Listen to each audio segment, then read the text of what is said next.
Bismillahirrahmanirrahim. Assalamualaikum warahmatullahi wabarakatuh. Alhamdulillahilladzi ja'alas shalah min iqamatid din. Asyhadu an la ilaha illallah wahdahu wa asyhadu anna Muhammadan abduhu wa rasuluh.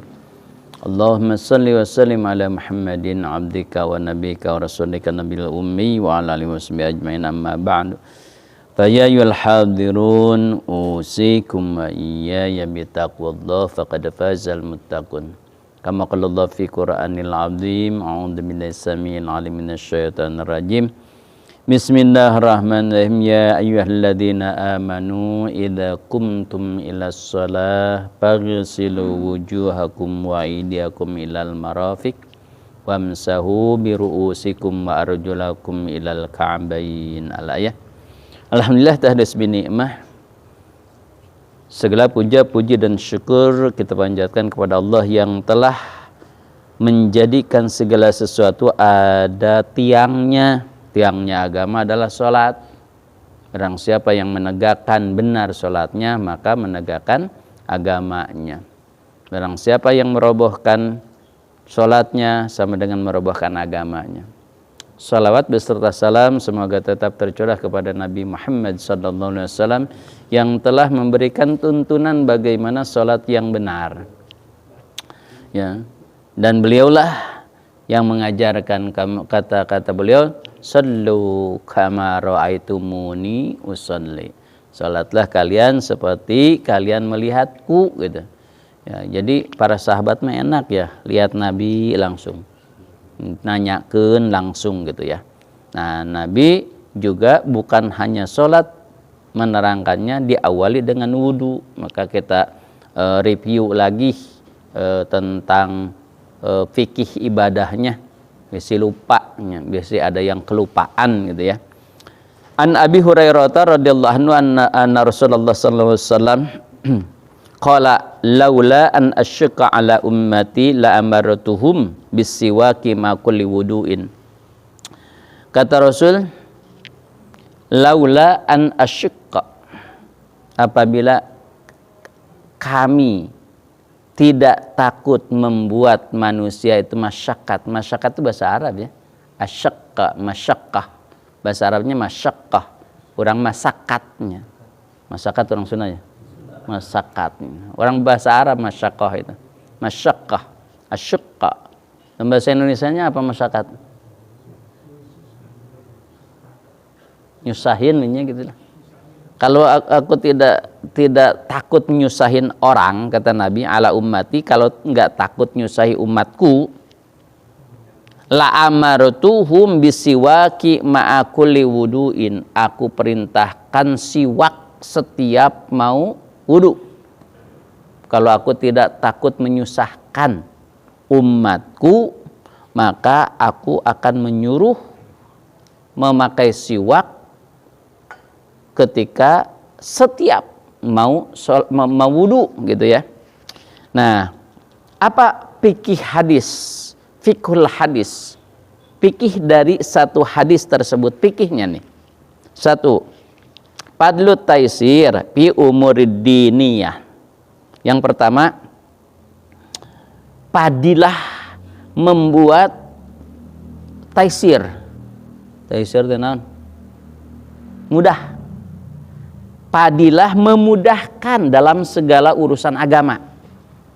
Jadi Allah memberikan padilah sesuatu padilah ketika tidak menyusahkan dalam hal agama.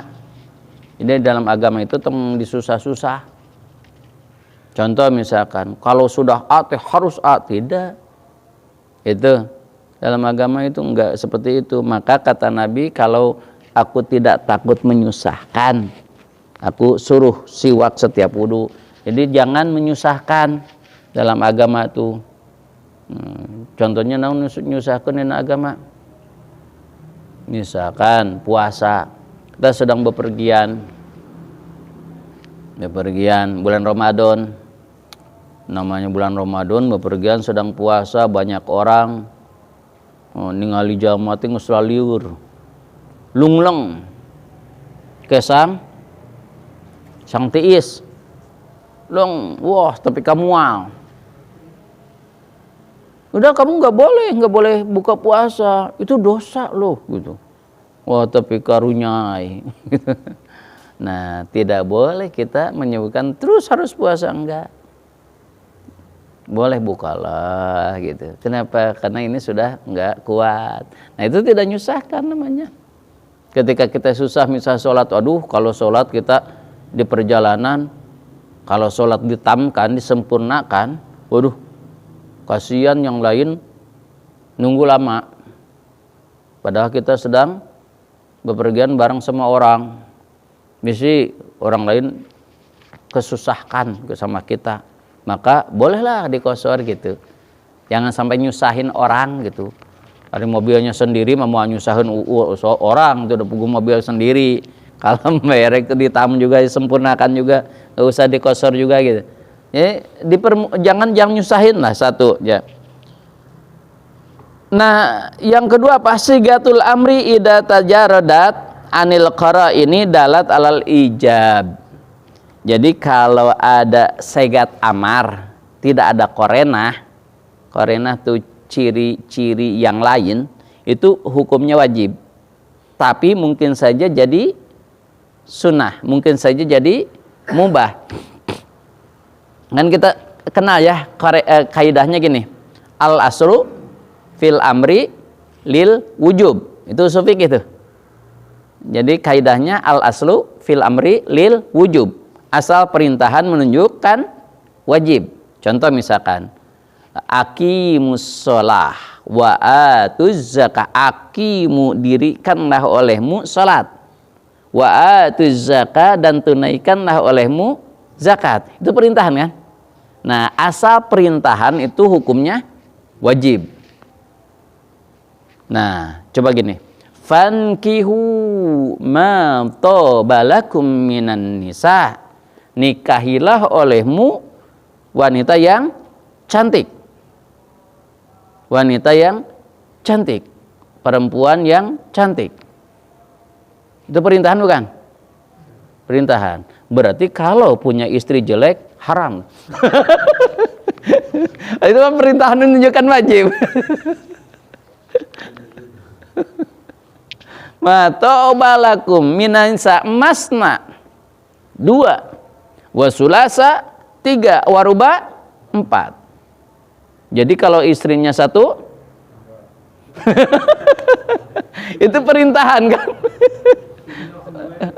Langsung 2, perintahan kan gitu. Nah, jadi kalau perintahan semuanya jadi wajib itu gawat. Kan itu. Itu kan perintahan nikah. Nikahnya harus yang cantik. Sedangkan cantik kan relatif. Ya, yang gimana sih yang cantik gitu kan? Matauba itu tayyib itu yang gimana gitu. Untungnya di situ matauba lakum menurut kalian. Matak ditikah kurang diberi cantik cek kurang mah gitu kan. Ya. Yang lagi lah. Kan cek kata Allah, kulu washrabu hani'an mari'a, kan gitu. Makanlah, minumlah, suruhan bukan? Suruhan. Kalau semua suruhan menunjukkan wajib, kalau kita belum makan dari pagi berarti dosa. Jadi tidak semua suruhan itu menunjukkan wajib. Nah ini juga aku perintahkan kepadamu bersiwak. Jadi tidak semua perintahan itu menunjukkan wajib. Mungkin saja menunjukkan wajib, mungkin menunjukkan sunnah, atau menunjukkan mubah. Nah sekarang fankihu ma tabalakum tadi, nikahlah kalian. Hukum nikah jadi apa tuh? Wajib. Berarti yang enggak nikah dosa gitu. Sunnah. Sunnah.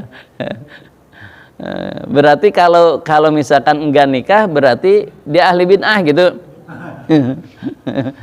Susah juga ya. Nah itu makanya sepakat para ulama, kata jumhur ulama itu hukumnya ibahah. Ibahah itu boleh. Mubah. Kalau mubah itu bisa naik jadi wajib, bisa jadi sunnah, bisa jadi makruh, bisa jadi haram. Gimana yang haram nikahnya? Misalkan saya nikahi dia, supaya tidak sama orang lain. Setelah saya nikahi, aku biarkan dia. Tidak akan aku apa-apain, tidak dikasih makan, tidak kasih apa, supaya tidak nikah. Itu kan niatnya jelek. Nah, itu haram hukumnya nikahnya gitu. Jadi bisa saja nikahnya itu haram. Karena misalkan saya nggak akan ceraikan, supaya dia tidak nikah lagi. Kalau saya kan laki-laki, bisa nikah lagi kan gitu. Dia tidak, aku tidak ceraikan. Tuh tidak menceraikan itu karena supaya apa? Supaya membuat masyarakat seorang wanita itu bisa jadi dosa gitu. Nah, yang ketiga istihbabus siwak inda kulli wudu'in bahwa min sunanihi. Nah, maka di sini karena tadi kata-katanya laula an asyukko, kalau tidak takut, kalau aku tidak takut memberikan masyarakat kepada umatku, akan aku perintahkan. Berarti kan takut membuat masyarakat, maka di sini disebut sunnah. Jadi hukum siwak itu sunnah. Jadi Nabi itu siwak itu, Masya Allah karim, senang sekali siwak. Ketika mau wudu, siwak. Mau sholat, siwak. Mau ngaji, siwak. Mau tidur, siwak. Bangun tidur, siwak. Sudah makan, siwak. Bahkan mau wafat saja Nabi siwak. Saking senangnya siwak. Jadi nanti bapak-bapak kalau mau meninggal, nyiwak dulu. Sunnah. Nyiwak, sunnah siwak. Setelah makan siwak gitu. Bangun tidur siwak gitu. Dan ada lagi kata Rasul, ketika sudah mulutnya sudah hasem gitu, bau apa? Sudah bau gitu, siwak gitu. Ini serada bau hangru apa bahasa gitu. Bejigong gitu. Itu ya. Lanjut. An Humran, an Utsman bin Affan. Nah, ini kita lihat kaifiat wudu versi hadis ya. Versi hadis. Ini dari Utsman bin Affan. Da'a. Utsman bin Affan. Da'a. Utsman bin Affan tuh nyuruh biwaduin, membawa air wudu. Pagosala, kemudian beliau membasuh kaffaihi, dua telapak tangannya, salasa marat, 3 kali. Jadi yang pertama membasuh kedua telapaknya. Summa madmadah wastansaqqa, kemudian berkumur dan istinsak. Kalau di sini disatukan. Jadi dalam hadis Utsman bin Affan, wastansaqqa wastansara, istinsak itu kumur-kumur, kemudian istinsar, kemudian menghirup air, itu disatu kalikan. Jadi tangannya satu untuk kumur-kumur langsung ke hidung gitu ya. Summa ghasala wajhu salah samaroh, kemudian membasuh wajah 3 kali. Summa ghasala yadai yumna, kemudian membasuh tangan ilal marofik, sampai sikut. Ingat, jadi membasuh baik dalam Al-Quran ataupun dalam hadis dari ujung sampai siku. Dalam Al-Quran tadi yang dibacakan kan, fagsilu wujuhakum wa aidiakum ilal marofik, dari tangan sampai siku, dari ujung tangan ini sampai siku. Dalam hadis pun sama. Ghaslu yadain liyumna ilal mirfaqa, dari ujung sampai siku. Nah, hati-hati, sikunya harus ke bawah. Misalkan kan wudu gini, misalkan di sininya ada masih kering, itu tidak sah. Kenapa? Harus kebasuh ininya, rata gitu. Makanya kenapa Imam Malik itu menyebutkan wajib hukumnya ketika wudu dalkun. Dalkun itu rukun, kata Imam Malik. Dalkun tadi dikosok-kosok ini supaya meratakan. Jadi meratakan dalkun itu, yang disebut dalkun itu meratakan air. Jadi air ngucur kemudian diratakan oleh gini. Beda dengan misalkan udah wudu, Pak itu masih kering, oh nya dikira kan kita masih basah, dikit jadi basah kan. Nah itu bukan dalkun namanya, itu mengusap ya. Nah yang dalkun mah diratakan gitu. Nah itu dalkun. Maka Imam Malik itu mewajibkan ya. Nah yang kanan dulu, summa yusra, kemudian yang kirinya. Summa masaha bi ra'sihi, kemudian ngusap rambut. Nah, dalam hadis Utsman tidak disebutkan ngusap rambutnya seberapa, tapi summa masaha bi ra'sihi. Kemudian beliau mengusap rambutnya. Summa ghasala rijlail yumna. Kemudian kaki kanan sampai ka'bain. Memuncangan, dua mata kaki. Jadi bagusnya dari sini juga sama ya, sampai ke sini, bukan dari atas. Kita mah kan wudu teh enak di dianya gitu. Lamun keran tuh gitu. Nah, bagusnya gitu. Gitu. Tang dikieu kecuali rusuh meureun. Gitu. Nah, misla dalik, terus seperti itu. Summa qala, kemudian beliau berkata, ra'aitu Rasulullah. Aku melihat Rasul tawaddu'a nahwa wudu'i hadza. Saya melihat bahwa wudu Rasul teh seperti ini. Ini hadis muttafaqun alaih. Nah, ini hadis apa namanya? Hadis apa namanya itu? Oke, sahih lah, muttafaqun alaih pasti sahih. Maksud saya gini, apa yang disebut dengan hadis? Aqwalun wa af'alun wa takrirun. Nabi kan gitu. Aqwal itu kan ucapan. Kemudian af'al perbuatan, takrir pendiamannya Rasul ya. Ya, tanda setuju. Kemudian apa? Khuluqiyah ya, khulqun. Intinya kalau hadis ada 3, barusan apa? Aqwal, af'al, takrir. Nah, ini hadis apa itu? Ulang lagi. Rasul Utsman wudu tuh. Setelah beres wudu, sumakala beliau mengatakan ra'aitu Rasulullah. Aku melihat Rasul seperti ini wudunya. Berarti hadis af'al. Karena tidak diucapkan oleh Nabi, tapi diucapkan oleh Utsman. Dan Utsman mengatakan, aku melihat Nabi itu seperti ini. Nah, kalau gini misalkan, karena Rasulullah sallallahu alaihi wasallam bla bla bla bla, sesungguhnya Rasul itu ini, itu hadis apa? Itu apa? Ucapan. Karena Rasulullah, sesungguhnya Rasul seperti ini bla bla bla bla. Af'al. Kalau gini, sami itu Rasulullah sallallahu alaihi wasallam, aku mendengar Rasul. Aku atau gini, qala Rasulullah sallallahu alaihi wasallam. Ucapan juga gitu. Jadi hadis itu ada hadis qauliyah, ada hadis fi'liyah. Nah, gini. Nabi menyebutkan gini, kamu tidak boleh nikah lebih daripada 4.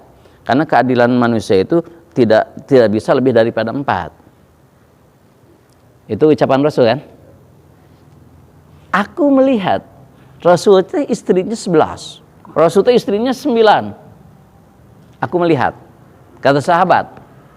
Istrinya bla bla bla disebutkan kan?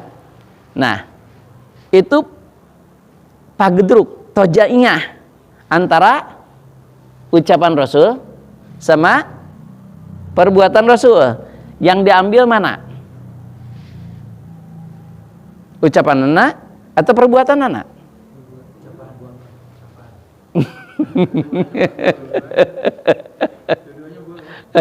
Berarti nikah 9 boleh gitu, 11 boleh. Nah, gitu. Jadi sepakat para ulama ahli hadis, dalam hadis itu lebih kuat ucapan daripada perbuatan. Kenapa? Karena mungkin saja kalau perbuatan itu khususnya untuk beliau. Contoh, Nabi pernah melarang puasa wisol, puasa mati geni, puasa non wisol teh, wisol, puasa wisol, puasa terbuka 3 hari berturut-turut atau seminggu berturut-turut. Kenapa? Nabi pernah melarang. Ada sahabat puasa 3 hari berturut-turut tidak buka. Kata Nabi, kenapa kamu puasa? Kok wisol nggak boleh? Aku pernah melihat engkau puasa seminggu tidak buka-buka. Nabi pernah puasa wisol. Kata sahabatnya, Nabi apa mengatakan Nabi apa? Nah itu kan kata Nabi jangan puasa wisol, tapi Nabi melakukan. Berarti ucapan dengan perbuatan beda kan? Beda, dua-duanya kan hadis. Yang lebih diambil oleh kita untuk kita yang mana? Kenapa? Tadi karena khususiyah mungkin untuk Rasul, diistimewakan oleh Allah. Maka jawaban Rasul apa? Apakah kamu sama denganku? Kata Rasul. Kenapa itu Rasul? Kamu puasa 3 hari itu memberatkanmu, tapi aku tidak. Kenapa? Karena aku setiap malam mimpi diberi makan oleh malaikat Jibril dan kenyang seharian. Nabi, kalau kita ya enggak lah. Nikah kan kalau puasa mah tadi alasannya gitu. Ya. Kalau nikah misalkan ada orang yang bisa 9 saya puji gitu ya. Itu apa hukumnya jadi dosa atau gimana? Iya. Dosa ya? Karena larangannya kan udah jelas, Nabi menyebutkan tidak boleh lebih dari. Kenapa? Karena adilnya manusia tidak akan lebih daripada 4. Susah 4 juga katanya. Itu. Jangankan 4, 1 saja kadang-kadang nggak adil kita. Ke yang 1 saja nggak adil. Adil itu apa? Adil itu kan menempatkan sesuatu pada tempatnya. Kita disuruh oleh Allah membahagiakan istri, tapi kita nyengsarakan istri, itu dolim namanya. Ketika misalkan kita, contoh deh, misalkan kita seharusnya, seharusnya nikah itu membuat semua bahagia. Nabi ketika istrinya berapa semuanya bahagia.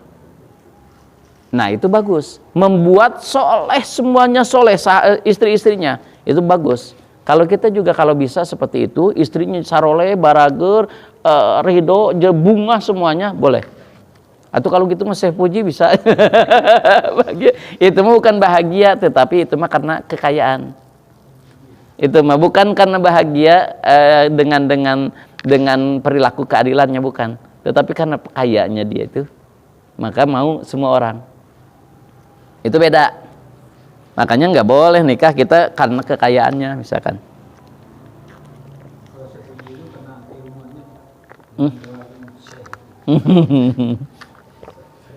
Ya. Nah, An Ali radhiyallahu anhu qala wa masah bi rasi wahidatan. Kalau dalam Sayyidina Ali itu menyebutkan gini. Ini nambah dari yang sepakat dengan yang Utsman tadi. Kalau Sayyidina Ali itu menyebutkan wa masa bi ra'sihi wahidatan. Kalau mengusap, ini mengusap ya, bukan membasuh. Jadi rambut itu diusap, kepala itu diusap, bukan dibasuh. Namanya diusap, berarti dibuang airnya, kemudian diusap. Gitu. Berapa kali? Kata Sayyidina Ali hanya sekali. Kata Sayyidina Ali, kalau Sayyidina Utsman tadi tidak menyebutkan sekali atau 3 kalinya. Tapi Ali menambahkan dalam hadisnya, ini ngusapnya hanya sekali. Gitu. Terus ngusapnya bagaimana? Nah, hadis berikutnya. Man tawaddo'a nahwa wudu'i hada summa shalla rak'ataini la yuhaddisu fihima nafsahu ghufira lahu ma taqaddama min dambi wa ma ta'akhkhar. Barang siapa wudu seperti wudunya Rasul, seperti wudu yang tadi Sayyidina Utsman atau Sayyidina Ali, wudu seperti Rasul lah, seperti gitu. Kemudian summa shalla rak'atain.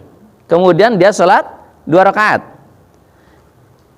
La yuhaddisu fihi ma nafsahu, dan tidak bicara dengan yang lain setelah wudu, antara wudu bainahuma, antara wudu dan fihima itu antara wudu dan salat 2 rakaat tersebut, ghufira lahu ma taqaddama min dambihi wa ma ta'akhkhar, maka diampuni dosa-dosanya oleh Allah. Mudah ya. Wudu, salat 2 rakaat. Jangan ngomong dulu. Nah, salat apa namanya? Syukril wudu. Nah,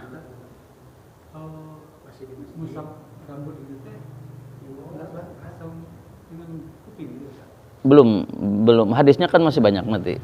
Masih maju. Masih maju.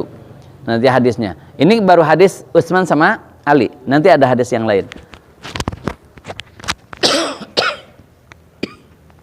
Nah, ini diselang dulu dengan hadis man tawaddo'a nahwa wudu'i, barang siapa yang apa? Yang wudu seperti wuduku, kata Nabi. Kemudian sholat 2 rakaat, yaitu sholat syukril wudu, tapi tidak bicara dulu, maka diampuni oleh Allah dosa-dosanya. Nah, maka kata ulama, kalau ini diamalkan oleh kita, berarti kita akan bersih badannya. Kenapa? Dengan wudu, dengan sholat, dibersihkan badan kita. Maka ketika kita bersih dari dosa-dosa, maka dimudahkan oleh Allah rezekinya. Gitu. Makanya wajar ketika kita misalkan setiap hari kita itu dawam wudu, dawam wudu, tidak hadas wudu lagi, sholat, hadas wudu lagi, sholat, maka dimudahkan oleh Allah itu rezeki kita. Yang kedua, hatinya bersihkan oleh kita. Barusan kan fisiknya, ya wudu kan fisik ya. Anggaplah fisik itu wudu, dengan wudu maka membersihkan dosa-dosa fisik. Nah, kemudian bersihkan hati dari su'udon kepada Allah, su'udon kepada manusia, bersihkan mulutmu dari membicarakan orang lain, komentar orang lain. Sok, insya Allah dimudahkan oleh Allah rezekinya. Tadi kan yang disudu itu akan diajarkan sholat 2 rakaat itu ya. Itu kan nggak disebutkan sholatnya apa yang tadi. Yeah. Seandainya kita punya wudu, kita langsung nggak bicara, terus kita sholat duha atau tahiyatul masjid atau yang lain lah yang sunat. Apakah berlaku sama? Bisa jadi, tapi ini lebih khusus ketika hadis ini dibicarakan oleh Rasul kisah Bilal. Bilal itu kenapa dia itu sampai mau menyusul Nabi ke surganya? Ditanyalah. Maka ngamakan hadis ini. Apa maksudnya? Saya setelah wudu, maka sholat syukril wudu. Nah, dikuatan oleh itu maka sepakat para ulama ini yang dimaksud adalah sholat syukril wudu. Jadi pahala yang tadi diampuni dosanya, gimana dengan sholat yang lain? Karena ini tidak disebutkan. Memang secara umum, secara teks tidak disebutkan, tetapi secara konteks ini Bilal bin Rabah yang tukang adzan Bilal itu disebutkan yaitu syukril wudu gitu. Jadi kalau secara teks mudah-mudahan secara teks tidak disebutkan syukril wudu atau yang lain. Ya kita wudu tidak ngomong kemudian sholat duha itu bisa jadi bisa pahalanya. Kalau lihat teks ya. Tapi lihat konteksnya tadi tentang syukril wudu gitu. Nah, selanjutnya An Ubaidillah bin Zaid an Asim wa masa Rasulullah birasihi. Nah, ini tadi ditambah oleh Ubaidillah bahwa wa masa Rasulullah Rasul itu mengusap rambut itu birasihi fa aqbala biyadaihi wa adbaro. Dia dari depan sampai belakang. Ini tidak spesifik sampai belakangnya sampai mana, tapi dalam hadis yang lain disebutkan bada'a bi muqaddami ra'sihi, diawali dengan tempat jadinya rambut di depan, kemudian hatta dahaba bihima ila qafahu, sampai ceceklokan yang dia ceceklokan teh naon ceceklokan. Sampai pundak itulah ya, sampai pundak. Sampai pundak ke sini, summa raddahuma ilal makanil ladzi bada'a minhu, kemudian dikembalikan lagi sampai ke tempat semula. Jadi itu. Jadi wudu itu ini sampai sini. Kemudian kembali lagi. Dibalikannya tidak perlu tenaga besar. Tuh kudu nu penting. Misalkan gimana kalau perempuan? Nah, kan tadi dari depan sampai belakang. Kan kalau hadisnya mah tidak menyebutkan perempuan laki-laki kan? Itu aja contohnya. Kalau perempuan gimana? Ya tergantung rambutnya. Kalau rambutnya panjang kemudian diurai, kemudian dari depan sampai ke pundak dimana dikiekeun heula gitu, rambutnya nggak usah juga ya, sebisanya aja gitu. Sampai belakang, sampai kira-kira ke sini, kemudian dikembalikannya juga nggak usah gitu, kamu yang panjang rambutnya berdua, nggak, biasa aja gitu. Gitu. Ya, jadi ke depan lagi. Nah, itu yang dalam hadis Ubaidillah. Jadi dalam hadis Ubaidillah. Tetapi dalam hadis awal-awal itu kan Utsman bin Affan sama Ali itu mengusap rambut saja. Itu tidak disebutkan. Maka perbedaan para ulama. Jadi Imam Maliki, Imam Hanafi, ini Imam Hanafi cukup dengan satu sejari gitu. Jadi yang diusapnya segini cukup, asal gini aja. Tapi Imam Maliki setengahnya.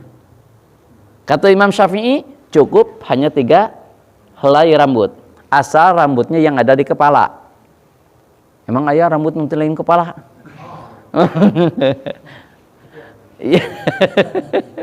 Nah, maksudnya gini, kan kalau perempuan mah rambutnya dulu mah laki-laki juga suka panjang rambutnya. Nah, kalau diusapnya rambut yang di luar kepala, di sini misalkan di belakang, di paling bawah, itu enggak sah. Jadi harus rambut yang ada di kepala gini masuk. Jadi kalau kita misalkan pakai ubed di sedang wudu, kita masukkan aja gitu. Ya tuh nanaon botaknya. Ya gitu aja kan. Kalau di sini kan yang disebutkannya roksin. Roksin itu kan kepala. Kalau rambut itu sya'run. Gitu. Itu boleh rambutnya, boleh kepalanya gitu di sini.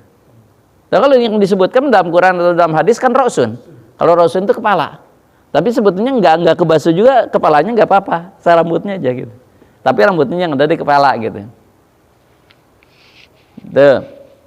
Kalau masalah airnya gimana? Pas kita air muncul, kita gini baru kita usap. Iya gitu. Namanya ngusap. Kalau misalkan dengan airnya gini sampai basah, itu membasuh namanya. Kan suka ada geningan yang gitu, kok sampai gitu. Kalau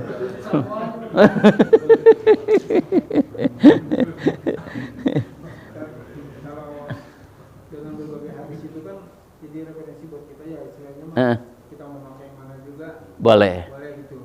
Artinya biar juga kondisional, mungkin kalau kita lagi sakit keinginan Iya. sebagainya. Tapi dari sisi Nabi sendiri dengan berbagai hadis itu, apakah waktu itu juga menunjukkan kondisional Nabi yang berbeda-beda? Iya, pasti. Karena Nabi itu kondisional gitu, sebetul memang. Makanya kenapa Nabi itu ketika kok beda-beda? Karena Nabi juga kondisional. Misalkan kita yang gampang gini, Nabi ketika sholat mukim kan ditamkan, disempurnakan. Tapi ketika dia repot, sholatnya dikosor, gitu. Nah, itu kan kondisional. Sama dengan wudhu pun gitu. Wudhu gitu sekali gitu. Jadi kita nggak boleh, oh ini seperti ini. Makanya bagusnya ketika itu misalkan kita sedang enak, bagusnya sampai beres. Itu jangan hanya segini. Misalkan kita sedang biasa nih, itu wudhu tehnya gini aja misalkan, enggak. Bagusnya gitu. Ketika misalkan ada di luar pakai mukena pakai kerudung, kalau perempuan misalkan kan orat. Nggak ada ya untuk perempuan misalkan, itu kan Imam Syafi'i bisa dipakai gitu. Ya, hanya 2 jari aja gitu, cukup ya. Hanya 3 helai rambut gitu. Nah, kemudian kata Rasul, bada bi muqaddir ra'sihi. Summa masa bi ra'si wa adkhala. Nah, ini hadis Abdullah bin Amr. Dalam hadis Abdullah bin Amr, aku melihatnya gini katanya, summa masa bi ra'sihi, kemudian Nabi itu mengusap ra'sihi, kemudian mengusap ra'sihi, kemudian wa adkhala isbi'aihi as-sababah, 2 telunjuknya dimasukkan ke telinga, bi udunain wa masaha bi abahamihi dhahiran udunai, kemudian diusaplah ininya dengan ini gitu. Jadi sekali lagi di sini dalam hadis Abdullah bin Amr itu tidak disebutkan dari depan sampai belakang, Tapi aku mah melihatnya tuh dia mengusap rambutnya kemudian gini. Jadi kalau disempurnakan dengan yang tadi semua hadis misalkan gini, ini sampai belakang, kemudian kedepankan lagi, kemudian masuk ke sini, ini gini, tutup 1 kali. Tapi Imam Syafi'i menyebutkan salasan aja 3 kali sama dengan yang lain gitu. Nah, tapi imam yang lain hanya sekali boleh. Sekali itu langsung ke telinga. Ini hadisnya. Semua yang tadi disebutkan hadisnya sahih. Gitu. Semua hadisnya sahih gitu. Bangga. Ngobrol ya, bicara. Gimana? Bagaimana kalau wudunya ngobrol? Nah, ini beda-beda. Kalau Imam Syafi'i mah boleh. Karena tidak ada hadis yang melarang satupun. Tapi kalau Imam Malik itu tidak boleh. Kenapa? Karena ada rukun, salah satu rukun wudu itu adalah mualah. Mualah itu terus-terusan, tidak boleh ke jeda. Jadi kata Imam Malik tidak boleh. Jadi misalkan kita sedang wudu, assalamualaikum, waalaikumsalam, kita ke wudu, tuluikeun. Nah kata Imam Malik mah enggak sah. Kata Imam Syafi'i sah.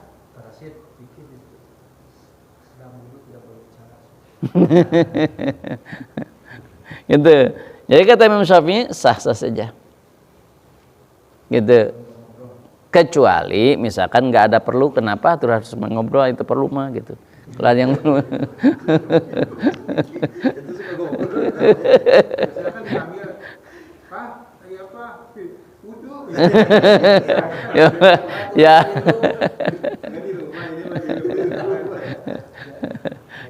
Kenapa nggak dehem gitu? Gitu. Nah sebetulnya kata Imam Syafi'i nggak jadi masalah kalau ada perlu mah. Kata Imam Syafi'i gitu. Tapi kata Imam Maliki tidak sah. Kenapa harus terus menutul mualah tuh? Satu lagi kan tempat ada kadang-kadang kalau saya tuh ada yang sedikit mempermasalahkan. Jadi tempat wudhu itu ada yang bersatu gitu ya, sama isinya toilet gitu ya. Nah, ini kan terpisah karena memang bagus kalau masjid ya. Tapi di rumah kan rata-rata ya. Ini mana toilet, satu jamban, ini tempat wudhu. Ini gimana tuh? Memang waktu Nabi ada disatukan gitu. Waktu Nabi enggak disatukan tempat wudhu. WC gitu. Jadi tidak ada keterangan yang menyebutkan boleh atau tidak boleh. Nah, kenapa? Iya. Ya, intinya, iya, itu nggak ada yang menyebutkan boleh atau tidak boleh. Berarti itu hasil ijtihad. Kalau hasil ijtihad pasti beda pendapat. Ada yang membolehkan, ada yang tidak membolehkan. Tetapi dalam agama tidak boleh menyusahkan. Tadi disebutkan. Misalkan nyusahkan, saya itu kan toilet itu jeung tempat wudu dikeluarkan tempat wudu banjir ka imah. Kan nyusahin. Ya udah gitu. Nah, saya sih intinya jangan nyusahin lah. Yang sudah ada ya udah aja pakai. Kenapa satu tidak? Ya nggak jadi masalah. Dan tidak ada syarat bahwa wudhu itu harus menutup aurat. Hanya tadi kata Pak Taufik itu etika, ya gitu. Tapi tidak ada syarat. Misalkan kalau sholat jelas kan harus menutup aurat. Tapi kalau misalkan wudhu, apakah ada syarat untuk menutup aurat? Enggak ada. Untuk kehati-hatian mengenai najis gimana? Najis gimana? Ya kan di satu Itu pakai ember. Jadi di wudhunya di wadahan. saya suka disiram dulu. Oh boleh gitu, nggak apa-apa. Siram sampai digosok-gosok dengan kaki boleh, bagus. Itu. Jadi siram dulu itu ihtiyat boleh, gitu. Kalau kita punya wudhu nih, selesai. Terus kalau di sini ada najis kotoran atau gitu ya. Kalau lah kotoran kucing atau apa, itu disiram atau wudhu lagi? Gini, yang membatalkan wudhu apa? Satu, ketika ada yang keluar dari kubul dan dubur. Yang kedua, bersentuhan kulit antara laki-laki dan perempuan. 3, hilang akal. Yang keempat, memegang. memegang kubul atau dubur? Hanya 4. Apakah ketika terkena najis batal wudu? Tidak. Berarti tinggal cuci saja, udah najisnya hilang. Jadi kan kubul dan dubur itu kan najis, Ustaz. Kubul dan dubur teh najis? Oh, belum tentu. Ya kan yang keluarnya najis, kotoran maksudnya. Enggak, maksudnya gini, memegang kubul duburnya. Kalau ada maksud Pak, jadi begini, esensinya dari dubur dan dubur itu kan intinya mah keluar najis. Jadi kalau dipegang itu kan najis. Kenapa kalau megang itu aja nggak boleh? Kok ini Kotoran yang jelas najis, ya dicuci. Oh enggak, itu dalilnya bukan gitu. Kalau Imam Syafi'i menyebutkan itu sumber syahwat. Kalau kubul itu, ini sumber syahwat. Beda dengan ini tidak sumber syahwat kata Imam Syafi'i. Makanya kenapa kalau bersentuhannya gini tidak batal kata Imam Syafi'i ini? Iya dengan perempuan. dengan istri apa Pak? Ya kalau sentuhannya gini enggak kata Imam Syafi'i. Oh dengan istri nggak juga. Gini, kalau ini yang nyentuhnya ini sentuhan itu batal. Begini bisa juga. Gimana? Maka ini bisa. Pada umumnya syahwat. Maksudnya IQ maka dengan syahwat menjelas satu. Maksudnya kan kalau sentuhan gini enggak syahwat. Tapi kan tadi topiknya masalah kotoran, Pak. Ustaz. Muhun. Muhun.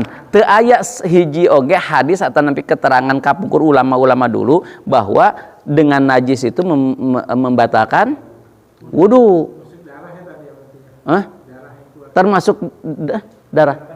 Misalnya jerawat, Heeh. habis wudhu, jerawat pecah. Itu kan ada najis tuh, tidak membatalkan wudu. Itu kan najis. Konsepnya memegang kubur dubur itu bukan najisnya. Itu kan pemahaman sekarang kan itu tempatnya najis berarti najis. Enggak, yang keluarnya yang najis tuh. Kubur duburnya mah tidak najis. Makanya disucikan oleh kita dengan apa? Dengan istinja tadi. Istinja kan mensucikan. Yang keluarnya bisi ada nempel-nempel. Jadi kubur dan duburnya mah tidak najis. Yang keluarnya yang najis. Makanya kita sucikan. Dengan istinja. Itu pemahamannya di situ. Misalkan ada pemahaman lain seperti barusan, ya silakan, itu kan pemahaman. Ya, jadi pemahaman itu bebas, mangga gitu. Kita percayanya, ini pahamnya seperti ini, yang nggak jadi masalah, mangga gitu.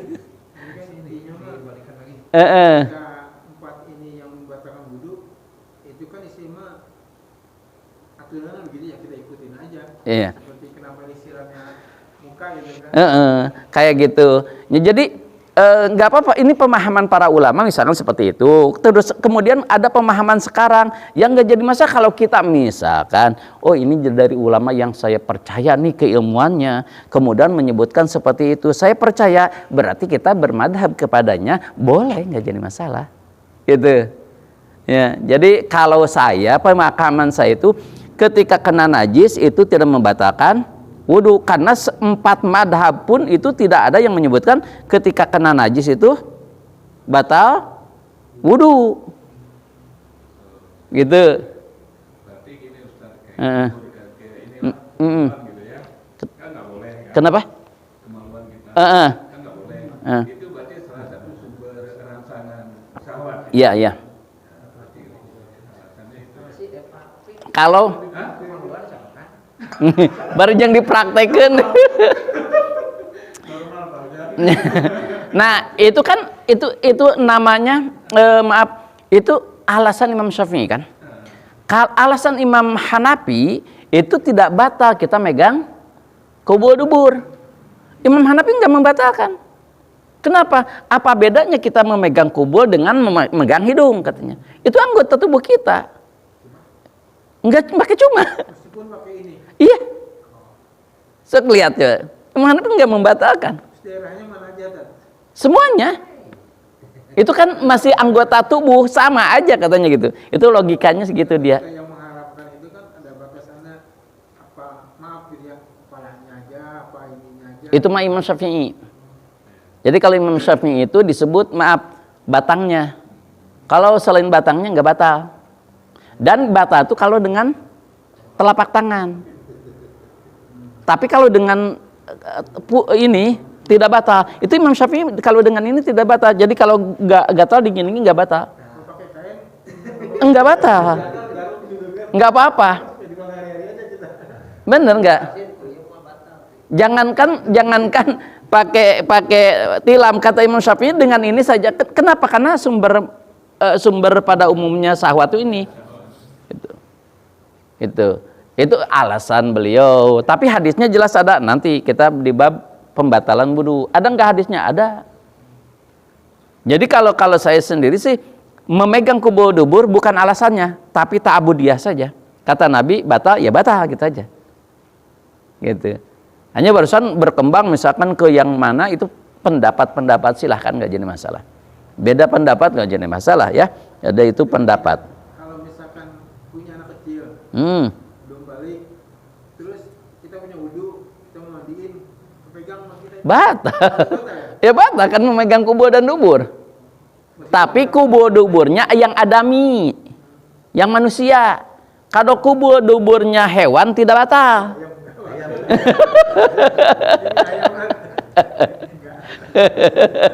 Nggak sudu efek tuh teh hayam teh geus no ganja nih colok urang teh ngecek nogna itu nggak batal. Itu kan jelas di dalam itu kubur-duburnya adamiyin yang manusia gitu. Mau yang pribadi atau yang orang lain sama. Ulah kieu, sama. Ulah kieu urang atuh panggarogeuna. Enggak, ya batal yang ngagarona urang batal kalau kita yang digaro, yang enggak lah. Kan yang batal yang memegang. Yang punya wudu aja sih. Bisa jadi. Ya baik. Lanjut. An Abi Hurairah radhiyallahu anhu qala Rasulullah SAW idza staiqada ahadukum mimma namihi fa yastasir salasan. Ketika kita bangun tidur, maka jangan dulu apa-apa tapi istinsar dulu. Salasan 3 kali. Nyingsring heula 3 kali. Kenapa? Fa inna syaitan, sesungguhnya syaitan yabitu ala khasyumihi. Setan itu suka tidur di lubang-lubang hidung. Ini hadisnya muttafaq alaih, artinya Bukhari Muslim. Sahih gitu ya. Ini paling tinggi derajat Bukhari Muslim sepakat itu hadis yang paling tinggi dari Abi Hurairah gitu. Jadi kita ketika bangun tidur teh kudu nyingsring 3 kali. Gitu. Tapi kadang ke dalam keur pilek mah. Harapan istri deh ke muka istri. Itu isyarat aja gitu. Itu cukupnya 3 kali gitu. Sunnah ya sunnah. Sunnah. Jadi jumhur ulama menyebutkan itu mandubun, sunnahnya. Tapi dahaba kama amarakallahu wa dahaba ila wujubihi Ahmad. Tapi Imam Ahmad bin Hanbal menyebutkan wajib. Jadi semua ulama menyebutkan sunnah nyingsring teh. Setelah bangun tidur nyingsring sunnah kata jumhur ulama. Tapi Imam Ahmad bin Hanbal menyebutkan wajib gitu. Kata Imam Syafi'i berarti sunnah. Jadi kalau enggak pun enggak dosa gitu maksudnya.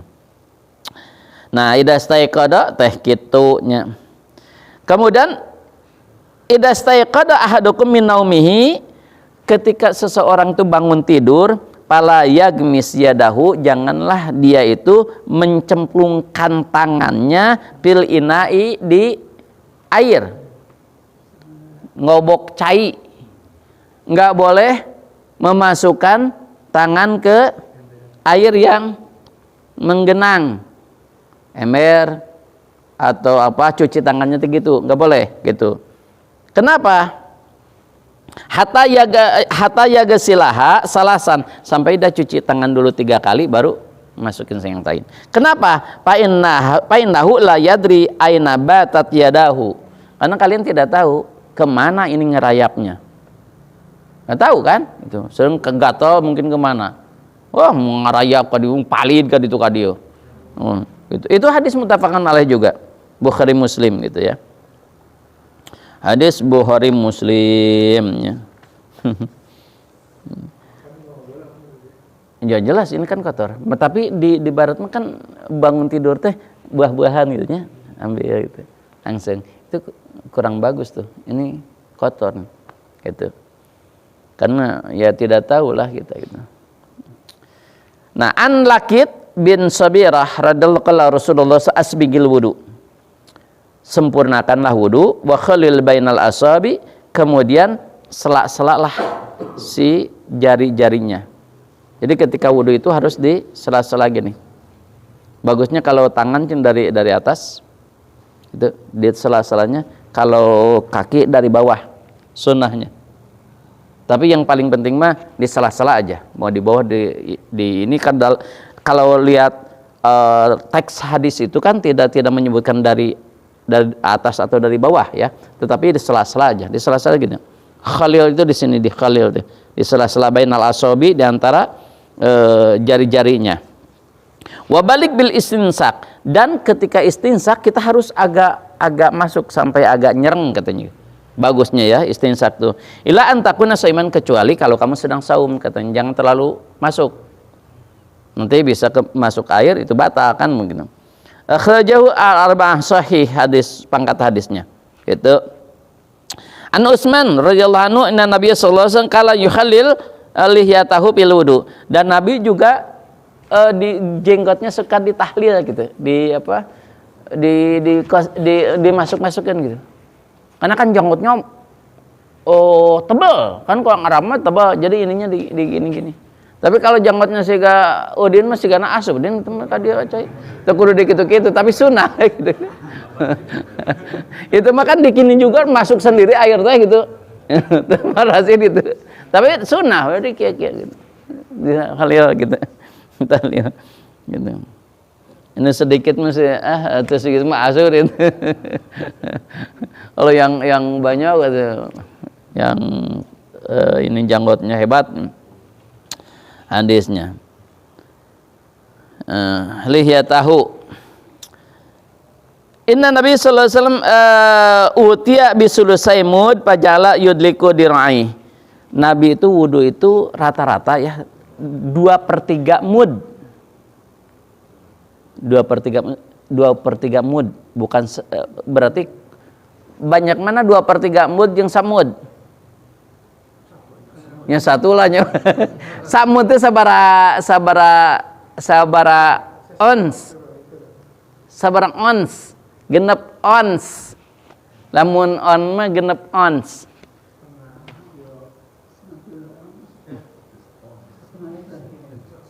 Berarti 600, berartinya 600 milinya.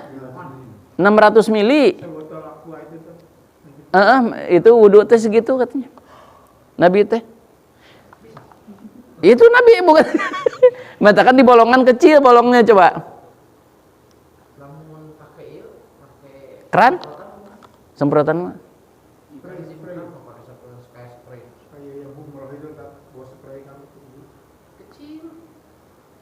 Hah?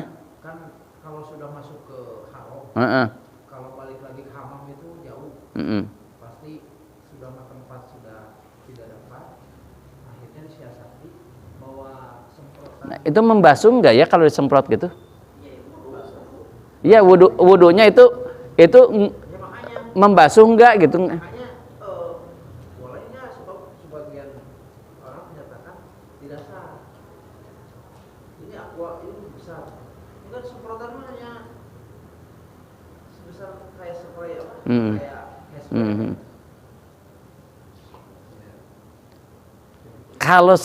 Kalau saya kan kalau wudu itu harus kan, kalau rambut mah mungkin bisa ya diusap. Tapi kan namanya membasuh itu harus ngalir airnya. Nah ini makan gini. Saya analogikan gini. Ketika najis, tadi saya baca di hadis Nabi ketika kata Nabi, ada saya lupa redaksinya gini.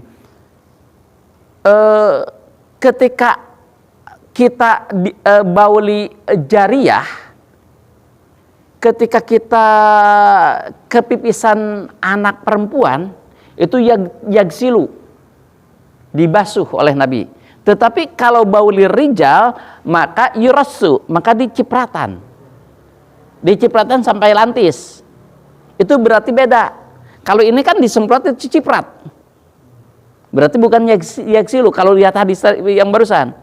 Kalau kata Nabi, kalau kepipisan perempuan itu di yaksilu, dibanjur. Kemudian kalau laki-laki di rasu, di cipratan sampai lantis, itu cukup gitu. Kalau lihat di situ berarti membasuh dengan nyipratkeun teh beda. Da cak abdi mah eta mah nyipratkeun nya, sanes ngawasuh. Lamun karakterna wudu kan seperti itu. Gimana kalau darurat? Darurat mah sama jangan kumaha ge da meunang wae darurat. Tapi darurat mah syar'i enggak atau dibuat-buat oleh kita kan gitu aja permasalahannya. Siapa yang tahu? Ya perasaan kita lah. Jadi Ya. supaya itu menurut misalkan tahan berarti dulu semua, tapi giginya Iya, maksudnya kan itu mah enggak membasuh. Tapi nyipratan. Nyipratan kayak tadi nyipratan gitu. Jadi siasatnya gitu. Ada yang mengatakan supaya kan kalau bawa alat sekecil itu mah simple. Cuma sah enggaknya kita juga tidak tahu. Ya kalau lihat hadis barusan lebih cenderung kalau menurut saya ya itu tidak sah karena bukan yaksilu, bukan membasuh, tapi rasu, mencipratkan. Itu menciprat mah sanes membasuh, sedangkan wudhu itu harus membasuh. Terus gimana solusinya karena darurat misalnya nggak boleh bawa air kan Rasul sudah menyebutkan dengan apa? Tayamum lah. Gitu lebih aman gitu tayamum debunya ya tembok-tembok aja. nyata bingung kayaknya.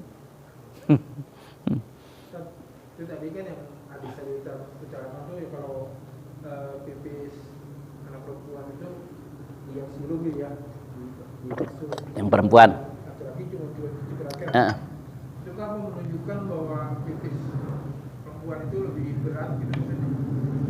diteliti oleh para ulama ini istiqra Imam Syafi'i ternyata kandungannya beda, baunya dan kadarnya. Kalau yang perempuan itu lebih kasar, lebih bau, lebih kuat daripada yang laki-laki. Tapi ini belum tercampur makanan apa-apa ya, baru ASI saja.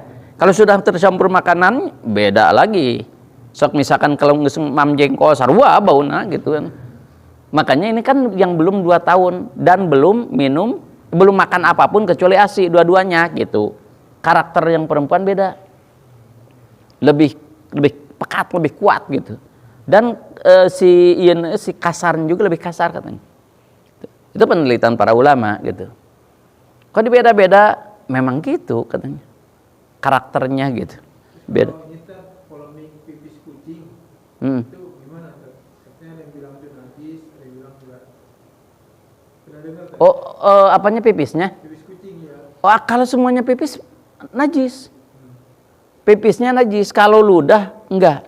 Kalau semua pipis pasti najis. Kotoran pipisnya itu semuanya najis. Sepakat ulama, jumhur ulama sepakat, enggak ada yang menyebutkan enggak najis. Katanya kan kucing mah suci. Maksudnya jilatannya dan seterusnya badannya suci, tapi pipisnya tetap aja. Manusia saja pipisnya kan najis, padahal dianggap suci manusia itu. Gitu. Ya. Ya nggak apa-apa, silakan ya kalau misalkan beda paham.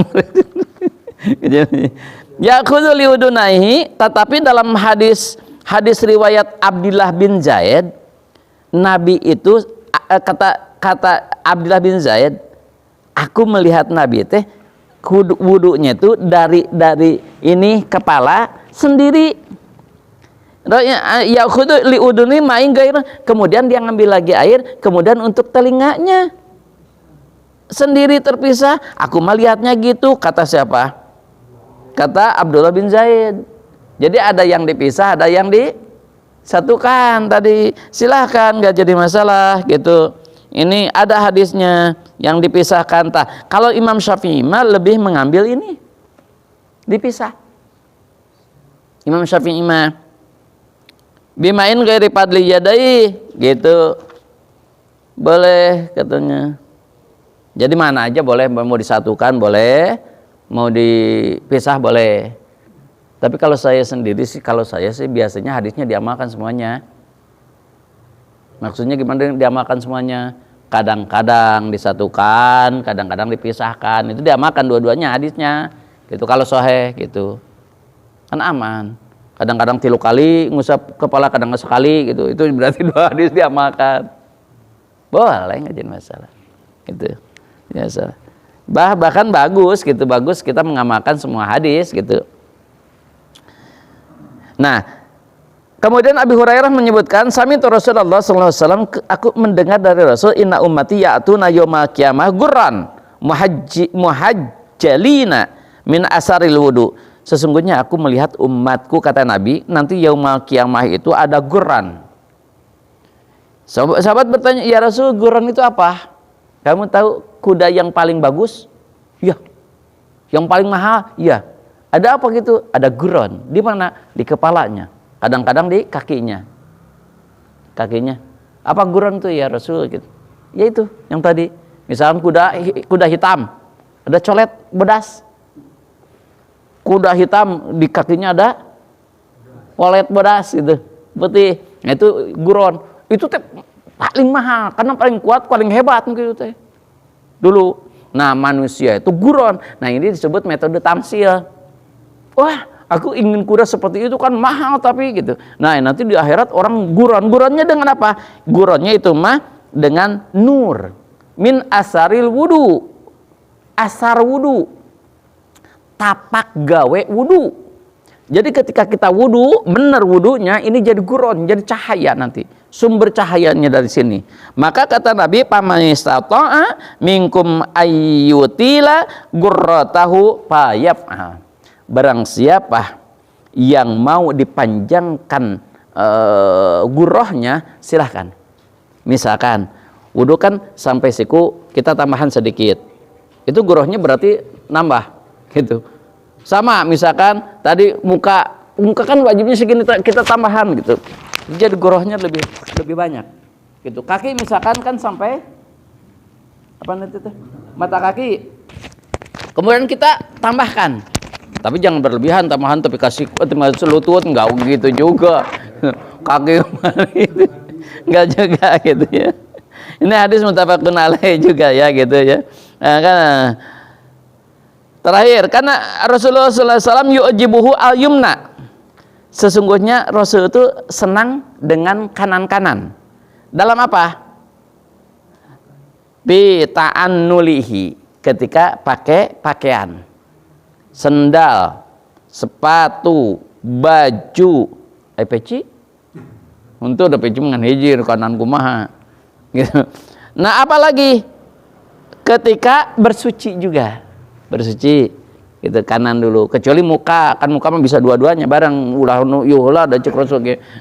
Tapi air telinga mah suka ada ya. Misalkan kanan dulu, padahal itu mah dua-duanya bisa dua nana gitu. Rasul itu senang cina ya dengan kanan-kanan ya.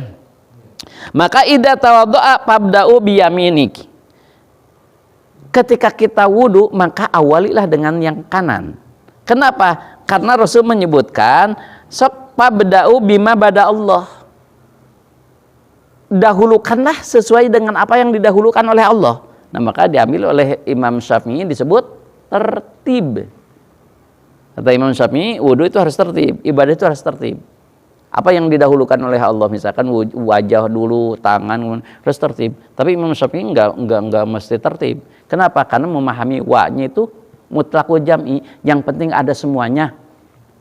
Jadi mau muka dulu, kemudian kaki, tangan, rambut, atau kadang-kadang rambut dulu, kemudian tangan, kaki, muka, boleh. Yang penting semuanya ada, gitu. Kenapa? Karena makna wa itu di situ ada mutlaqul jam'i, yang penting nggak kumpul semuanya. Kata Imam Syafi'i, enggak, harus diawali dengan apa yang diawali oleh Allah, kata gitu. Itu beda pendapat, nggak jadi masalah, mangalah gitu. Silakan, mana kita yang senangnya? Ini yang masih ada lagi masalah mandi wajib. Yang masalah ada perlu wudu, ada yang perlu wudu lagi. Setelah mandi wajib. Itu kan ada yang berwudu lagi, ada yang enggak. Itu hadisnya gimana? Itu pemahaman juga ya para ya. Gini. Jadi pemahamannya gini. Kalau wudu itu kan menghilangkan hadas kecil. Kalau mandi hadas besar. Ketika hadas besarnya sudah hilang, otomatis hadas kecil hilang. Maka nggak usah wudu lagi gitu. Saya menyatakan ini Pak, jadi setelah hubungan ya, jadi sebelum mandi itu si kemaluan kita dicuci dulu, dicuci dulu, setelah itu wudu, baru mandi besar. Nah kalau itu mah nggak jadi masalah. Tapi kan tadi kan yang ini mesti gimana? Nya, pan udah tadi dicuci duluan sebelum wudu.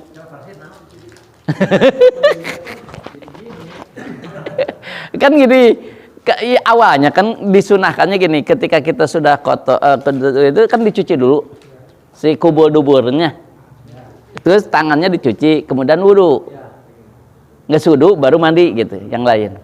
Air sabunan kita sabunan kasih. Dah dulu mah misalkan kewajiban mah nggak pakai sabun, kewajiban mah. Nya lamun kaantelan mah nya jelas batal. Lamun kaantelan mah batal. Nya nyabak kubul dubur. Di sabunan gitu kan, sabun kan. Itu pegang lagi. Ya maksudnya mah rangkaian mandi besar gitu. supaya apa namanya gugur kewajiban kalau sudah mandi besar, berarti kalau terpegang juga apa Apa nah itu yang salah satu membatalkan wudhu teh memegang. Kan salah satu pembatalan wudhu itu memegang kubul atau dubur. Zaman sekarang mau mandi nggak pakai sabun kan nggak mungkin. Pakai sabun, kalau sabunnya berarti kan harus sabunin semua. Nggak mungkin dia dilewati. Ya makanya sebelum wudhu teh disabunan heula kabeh baru wudhu. Kan urutannya wudhu dulu. Kalau urutannya kalau mandi dulu, kita kan wudhu dulu. Enggak, urutannya membasuh dulu kubul dubur. Membasuh dulu kubul dubur, kemudian tangan dibasuh gitu. Ya itu sekalian yang sabunan misalkan gitu, kalau misalkan mau kayak gitu.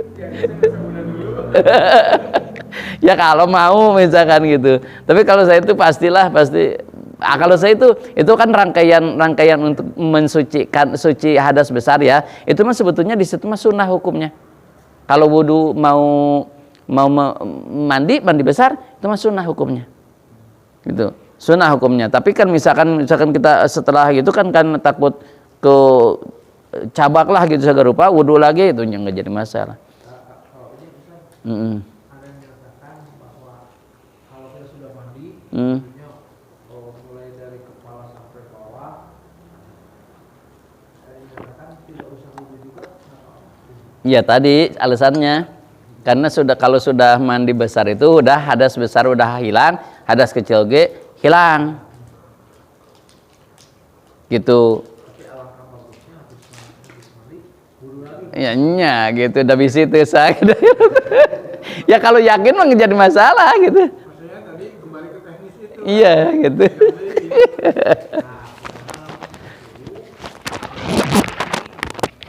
Nyatunan halus we.